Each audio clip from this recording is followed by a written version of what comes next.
Aya esanda amakhwelo okuba Iityalike zicinge kabini ngokuvula iingcango zazo zonqulo.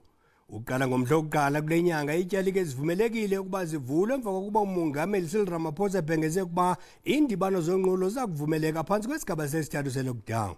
Ilungu lebhodi lesibhedlele saseGrooteskier eKapa libongoza abantu ukuba bazikise ukucinga.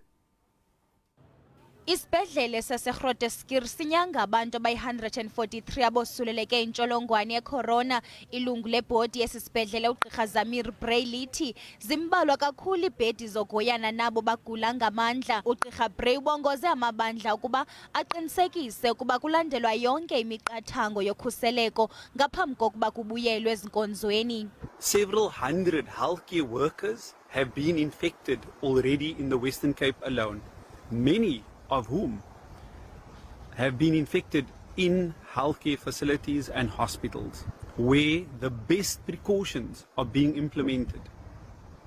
How will mosques, churches, synagogues and temples really be able to control the crowds, numbers and take these precautions into account?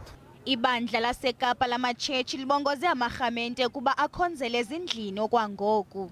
So it is not so much where we pray, but the intention of our prayer when we recognize that our homes have become our churches, and we pray that our hearts will be the throne of God. Ibhunga lenkolo yamamuslim limemelele ukuba iityalike zalo zikhe zithi xa isigaba senyanga ngelixa ibhodi yamayuda yona isithi ziseza kuvalwa ezayo indawo zonqulo.